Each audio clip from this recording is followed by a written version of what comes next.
Il était une fois un élève qui n'avait pas d'amis. Il ne comprenait pas comment ça se fait parce qu'il faisait pourtant tout pour essayer d'en avoir. Quand il allait à l'école, il rêvait de réussir à trouver un ami avec qui il allait pouvoir passer du temps pour jouer. On lui avait toujours dit que l'école est l'endroit parfait pour ça. Il avait plein d'idées de ce qu'ils allaient pouvoir faire ensemble pour s'amuser. Comme faire des bonhommes de neige. Faire des anges dans la neige. Glisser sur la glace. Faire de la luge. Faire du ski. Jouer avec son chien. Écouter de la musique. Manger des sucreries. Jouer au soccer. Faire de la bicyclette. Faire de la trottinette. Faire de la planche à roulettes. Aller à des fêtes d'anniversaire. Aller au cinéma. Et jouer toute la journée. Aller se promener en forêt pour attraper des insectes. Faire du camping. Observer les étoiles. Aller à la plage. Aller aux glissades d'eau. Faire des concours du plus beau costume à l'Halloween. Jouer aux jeux vidéo. En faisant semblant d'être Harry Potter. Mon sortilège préféré c'est Avada Kedavra. Et faire semblant de jouer au Quidditch. Ou d'être Superman. Être un pilote de l'air. Ou un gardien galactique interstellaire. Mais, malgré toutes ces bonnes idées d'activités qu'il proposait, personne ne voulait jouer avec lui. Il commença à se dire que c'est peut-être parce qu'il était trop différent qu'on ne voulait rien savoir de lui. Pourtant, il travaillait vraiment fort à l'école et ses parents étaient très fiers de lui. Et il avait d'excellentes notes. Son enseignante aussi était très fière de lui parce qu'il apprenait si vite qu'il réussissait à faire des choses que les autres élèves de sa classe n'étaient pas capables de faire. Mais, ça ne l'empêchait pas de se faire refuser dans tous les travaux d'équipe, dans toutes les équipes sportives, d'être toujours tout seul à la récréation et de se faire traiter de rejeté. Il essayait d'attirer l'attention des autres. Mais, il avait de la difficulté à tenir compte des choix de la majorité des élèves. Étrangement, les autres avaient toujours l'air d'être beaucoup trop occupés pour lui parler. Donc, il avait plutôt tendance à s'imposer et à attirer des attitudes qu'il ne comprenait pas. Je peux vous aider à trouver des livres si vous le voulez. J'ai lu que la lecture améliore le développement neurologique du cerveau. On pourrait essayer de prendre le plus possible de livres et devenir les meilleurs lecteurs de l'école.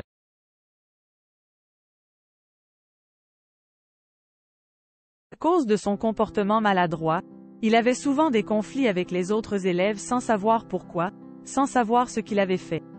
Puisqu'il ne savait pas comment répondre à ce genre d'attaque, il croyait que la seule solution était de demander de l'aide à son enseignante. Il se plaignait souvent du comportement des autres élèves à elle parce qu'il ne comprenait pas. Il ne se rendait pas compte que certains de ses comportements choquaient les autres élèves. Faire des dessins de demande d'amitié chaque jour et les glisser dans les casiers des autres élèves sans savoir qu'ils étaient toujours jetés parce que les autres élèves étaient mal à l'aise. Aller sur des sites internet interdits. Aller dans la salle de bain des filles. Essayer d'avoir l'attention de tout le monde alors qu'on essaie de se concentrer. Prendre de l'argent sans la permission. Pour acheter des choses que les parents des autres élèves refusent d'acheter, apporter ça à l'école et montrer ça à tout le monde. Mettre de la fausse nourriture dans le bocal du poisson rouge du directeur. Ce sont toutes des actions qu'il faisait pour essayer d'avoir l'air cool aux yeux des autres.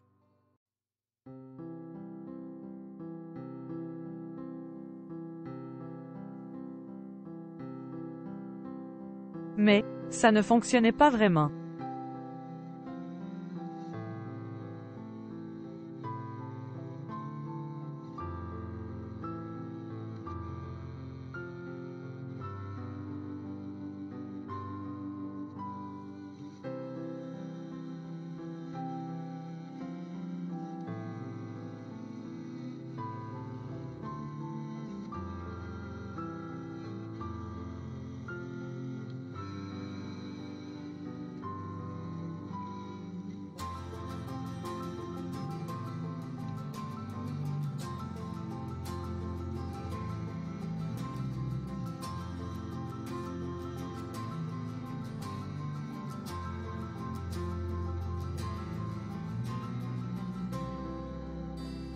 Puisque les élèves de son âge ne voulaient pas se tenir avec lui, il avait tendance à se tenir avec des élèves plus jeunes.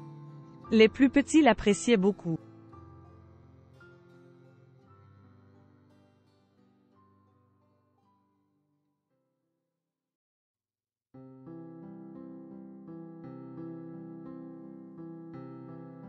Il se tenait aussi avec d'autres élèves qui étaient rejetés.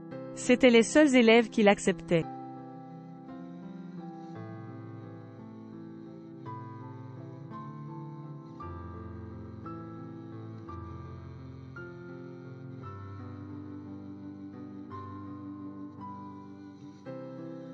Mais, ça ne l'empêchait pas de faire rire de lui.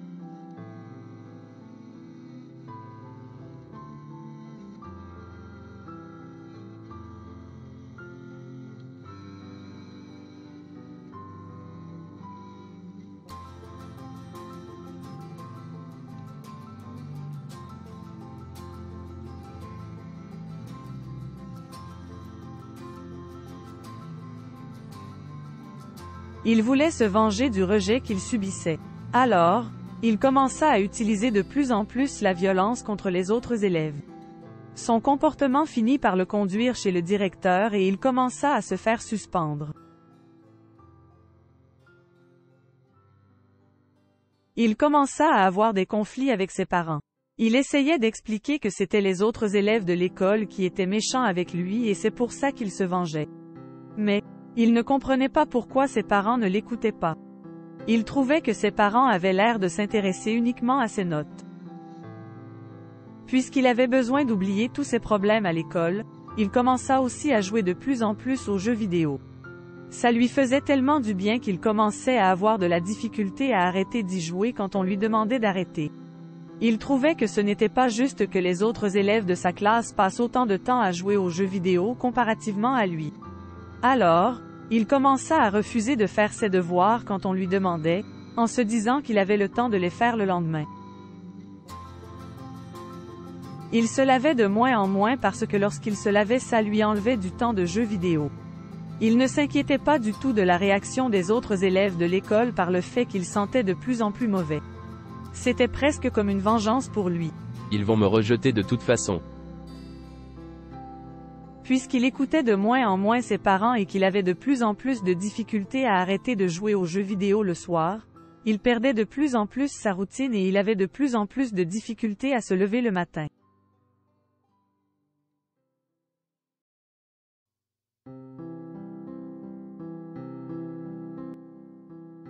Puisqu'il avait maintenant beaucoup de difficultés à se lever le matin et qu'il ne se lavait plus aussi souvent, ce n'est pas juste son hygiène qu'il négligeait. Il ne faisait plus aussi attention à comment il s'habillait et ses cheveux commençaient à être gras.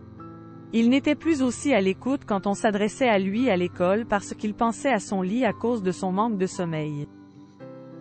Sa fatigue se faisait ressentir aussi dans la classe et puisqu'il était habituellement un élève qui faisait des choses que les autres élèves n'étaient pas capables de faire, les autres élèves commencèrent à remarquer qu'il n'était pas comme d'habitude. Ces nouvelles difficultés n'aidaient pas aux moqueries qu'il subissait déjà. Bien entendu, ses notes commencèrent à baisser. Il était découragé par le fait que personne ne voulait être son ami. Les choses n'allaient que de pire en pire. Puisqu'il croyait que son enseignante était la seule à le comprendre, il finit par se dire que sa seule amie, c'est son enseignante. Il était tellement en manque d'attention de la part de tout le monde qu'il commença à se concentrer uniquement à essayer d'obtenir l'amour de son enseignante. Elle l'aimait beaucoup et elle était très touchée par tout ce qu'il faisait pour essayer de lui plaire. Mais, elle était mal à l'aise qu'il ait autant de difficultés à se débrouiller sans elle. Elle ne savait pas comment lui dire sans lui faire de la peine. Mais, il finit par se rendre compte tout seul de ce piège. Pour lui venir en aide, son enseignante lui proposa d'essayer de reprendre ses bonnes habitudes et de comprendre les autres élèves qui le rejettent. Elle lui proposa d'essayer de leur parler pour mieux comprendre les trucs qu'ils ont pour se faire des amis. Elle était certaine qu'il avait le pouvoir d'apprendre des choses aux élèves qui le rejettent. Elle était aussi convaincue qu'il pouvait apprendre de ces élèves-là même s'ils n'étaient pas gentils avec lui. Donc, après avoir réfléchi au conseil de son enseignante, il décida d'aller parler directement aux élèves qui le rejettent pour essayer de partir une conversation. Il s'approcha d'un petit groupe d'élèves, hésita quelques instants et prit son courage à deux mains pour leur poser la question. Excusez-moi, j'aimerais savoir comment vous faites pour avoir des amis. Pourquoi tu nous demandes ça? J'aimerais juste savoir c'est quoi votre truc. On ne regarde pas les adultes dans les yeux quand ils nous parlent. On ne se concentre pas beaucoup en classe. On a souvent des conflits avec les autres. Et on nous dit qu'on aurait dû réfléchir avant d'agir pour éviter le conflit. Mais, on le sait que ce n'est pas vrai parce que réfléchir, c'est une perte de temps. On bouge tout le temps, On ne suit pas vraiment les explications. ni les règles. On se lève quand on veut dans la classe. Et on parle à qui on veut même quand l'enseignante explique.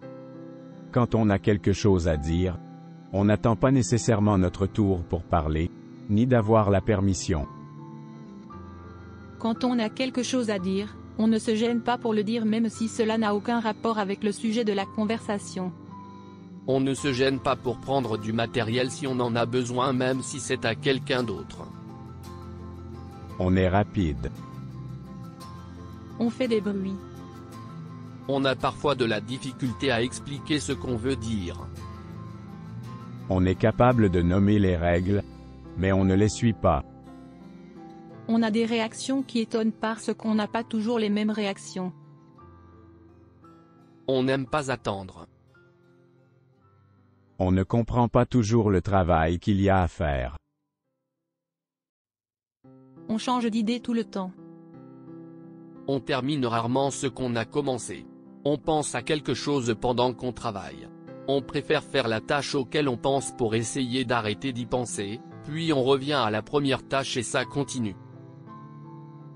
On s'arrange pour se débarrasser de notre travail. Donc, vous êtes inattentif si je comprends bien. Exactement. Merci. Ça fait plaisir. Reviens nous voir si tu as d'autres questions. Il avait beau chercher, il ne comprenait pas vraiment ce que les inattentifs voulaient dire. Il décida donc de poursuivre sa recherche pour vérifier si d'autres élèves pourraient mieux lui expliquer leurs trucs pour se faire des amis. Il se rendit compte qu'ils avaient chacun leur truc. Mais, aucun de leurs trucs ne faisait vraiment de sens pour lui. Il y en a qui étaient bouffons. Faire des niaiseries dans la classe, c'est ça le truc. Ça attire l'attention. Vous êtes sûr?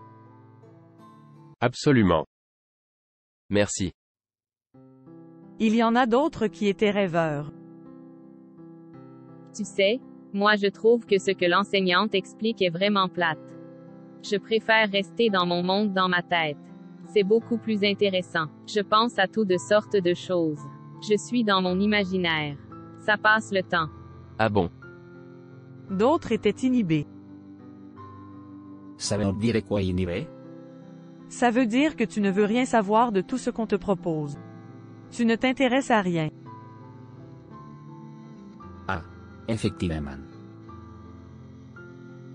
D'autres étaient leaders négatifs. Si l'enseignante n'est pas capable de rendre son cours intéressant, qui va le rendre intéressant? Il y en a qui étaient dominateurs. Le truc pour avoir des amis c'est de t'arranger pour être du côté de ceux qui sont forts, pas ceux qui sont faibles. Si tu veux faire partie des forts, tu dois prouver que tu es capable d'écrabouiller ceux qui sont faibles parce que ceux qui sont forts gagnent toujours contre ceux qui sont faibles. C'est comme ça que ça marche. C'est la loi de la jungle. Alors que d'autres étaient agressifs. Surveille ce que tu dis et ce que tu fais parce que dis-toi que ceux qui se font rentrer dedans, ça c'est parce qu'ils le méritent. Aucun de ces trucs n'était vraiment éclairant pour lui. Mais, il n'abandonna pas. Il continua à poser la question à d'autres élèves et certaines de leurs réponses l'ont plutôt étonné. Par exemple, les participants lui donnaient des réponses plus matures que les autres élèves. C'est quoi les participants? Ça veut dire que tu es capable d'être un modèle pour les autres élèves dans la classe. Faire le travail que tu as à faire sans t'obstiner. Respecter les règles. Respecter les autres. Avoir une bonne influence sur tout le monde. Vous exagérez. J'ai quand même un défaut. J'ai de la difficulté à supporter les niaiseries des autres élèves. Leni e Sirizen classe nos empêche d'apprendre. D'autres étaient victimes. Ji n'arrête pas de faire rire de moi puis me faire intimider. J'aime takiner les autres, mas j'aime pas être takiner. Les autres profitent de moi pour se défouler. Certains étaient anxieux. Je suis toujours nerveuse. Je vérifie les consignes plusieurs fois. Je pose toujours des questions. Je ne lève pas toujours la main en classe parce que parfois ce que j'ai à dire c'est trop urgent. J'ai peur des situations nouvelles. Je suis souvent débordée. J'ai de la difficulté à respecter les dates limites de remise d'un travail. J'ai de la difficulté à m'organiser. Je bouge tout le temps. Je fais des crises. J'ai souvent mal au ventre, mal dans mon corps. J'ai souvent besoin de sortir de la classe. J'ai besoin que les adultes me protègent. Je sais que je suis souvent incapable de réussir aussi bien que les autres. Il n'y a pas beaucoup de personnes qui m'aiment. J'attends qu'on me choisisse au lieu de prendre ma place. Je me retire dans la classe. Je m'isole. J'ai de la difficulté à avoir des conversations fluides. J'ai peur de m'affirmer, de dire mon opinion. J'ai de la difficulté dans mes relations sociales. Je n'ai pas beaucoup d'amis. D'autres étaient dépressifs. Ça veut dire quoi dépressif? Ça veut dire que tu es toujours triste. C'est normal avec tous les problèmes que j'ai et je te signale que je n'ai pas beaucoup d'amis non plus. Ce qui l'a le plus surpris, c'est la réponse des inconnus. Moe, j'ai decide cu je ne parlerai plus jamais à des étudiants cu je ne connais pas parce que ça ne se fait pas. Discuter avec des inconnus, ça apporte toujours de l'intimidation. C'est ce que j'ai vécu dans le passé et la façon que je m'en suis sorti, c'est en parlant juste à des étudiants que je connais déjà. Malheureusement, même s'il admettait que les élèves à son école lui ont dit des choses qu'il a trouvées intéressantes, aucun truc qu'il leur a dit lui ont semblé être vraiment la solution pour qu'ils réussissent à se faire des amis. Donc, il se tourne vers toi et il te demande. Toi, as-tu des trucs à me partager pour que je réussisse enfin à me faire des amis?